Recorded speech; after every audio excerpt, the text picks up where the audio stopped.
Namuhla, sihlolisisa ekujuleni kwesahluko sama-42 seHubo, lapho ukulangazelela komhubi ngoNkulunkulu ophilayo kunanela ezikhathini zonke, kuhambisana nokulangazelela okujulile kwezinhliziyo zethu.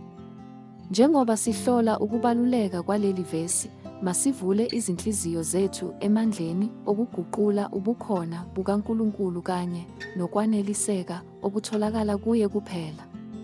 Masifunde ndawonye kumaHubo isahluko sama-42, ivesi lesibili elithi, umphefumulo wami womela uNkulunkulu, uNkulunkulu ophilayo, ngiyakufika nini, ngibonakale ekhasini, nakuba singaqiniseki ngomlobi waleli hubo, kungenzeka ukuthi nguDavide owalibhala.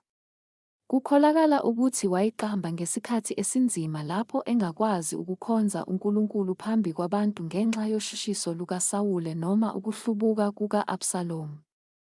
Ukulangazelela okuphindaphindiwe komhubi ngoNkulunkulu ophilayo kumaHubo isahluko sama-42, ivesi lesibili, kunanela isidingo esibalulekile esidlula ukukhetha nje. Lesi sifiso sibonisa ukulangazelela ngokujulile ukuba khona kukaNkulunkulu oyedwa weqiniso phakathi kwezwe eligcwele izithombe zamanga neziphazamiso. Ukulangazelela okukhulu kwenhliziyo komhubi wenkosi kuzwakala njengokukhala kwensimbi, okubonisa ukuphishekela ubukhona bukaNkulunkulu ngokungaphezi.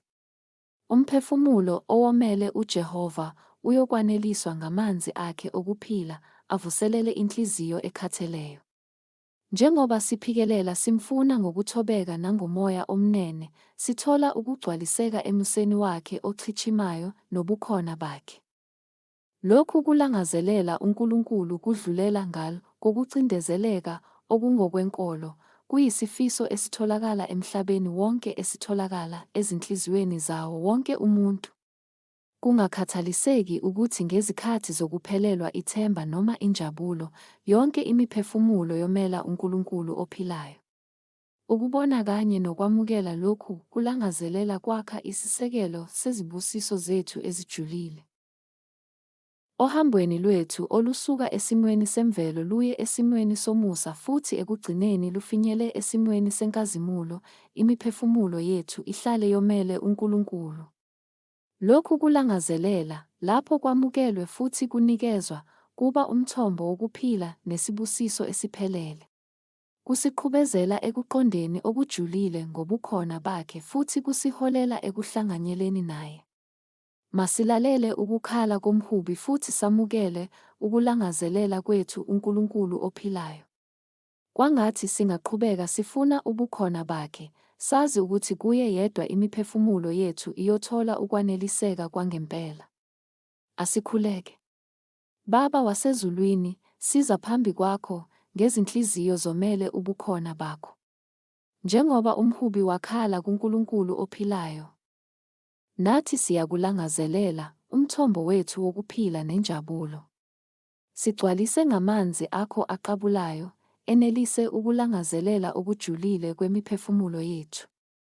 Sisize ukuba siqhubeke sikufuna ngokuzithoba nangokukhuthazela, sazi ukuthi kuwe wedwa sithola ukugcwaliseka kweqiniso. Sengathi ubukhona bakho bungaba umngane wethu njalo, osiholayo kulolu hambo lokukholwa. Egameni likaJesu, siyakhuleka. Amen. Manje, ngicela uthole isibusiso esivela kwabaseRoma isahluko se-15 amavesi esi-5 kuya kwelesi-6 elithi, kepha uNkulunkulu wokubekezela nowenduduzo makaniphe nibe nokuqonda kunye phakathi kwenu ngokukaKristu Jesu, ukuze nganhliziyonye nidumise ngamlomo munye uNkulunkulu uYise weNkosi yethu uJesu Kristu. Amen.